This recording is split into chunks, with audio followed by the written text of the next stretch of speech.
खाना अल्लाह ताला की एक हसीन नेमत है। यूँ तो हर जायकेदार और ख़ूबसूरती से पेश किया हुआ खाना ख़ास होता है, लेकिन आज मैं आपके साथ अपनी एक बहुत ख़ास रेसिपी शेयर करने जा रही हूँ। दम का कीमा। ये मेरे लिए ख़ास इसलिए है कि ये वो पहली डिश थी जो मैंने पकाना सीखी, और दूसरी वजह ये कि ये मेरी नानी अम्मा की तरकीब है जो कि ख़ानदान में बहुत पसंद की जाती थी।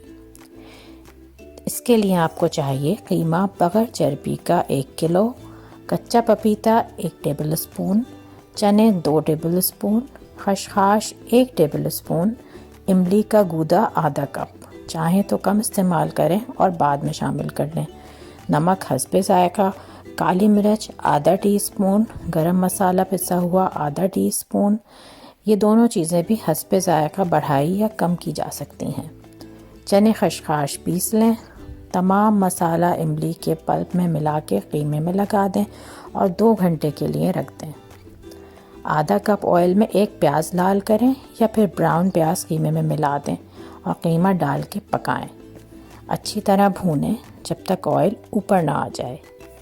अब खुशबू के लिए एक कोयले को चूल्हे पे गरम करें और फिर कीमे के ऊपर एक फॉइल का टुकड़ा रखकर कोयला रख के हल्का सा ऑयल डाल दीजिए। अब इसको ढक दें ताकि इसकी खुशबू अच्छी तरीके से कीमे में बस जाए। चटनी के लिए 1 गड्डी पुदीना, आधा कप इमली, हस्बे ज़ायक़ा नमक और साबुत मिर्च, चौथाई चमचा ज़ीरा और थोड़ी सी चीनी डाल के सब चीज़ें ब्लेंड कर लें। कीमे को कतरी हुई प्याज डाल के रोटी, पूरी या कचौरियों के साथ सर्व करें।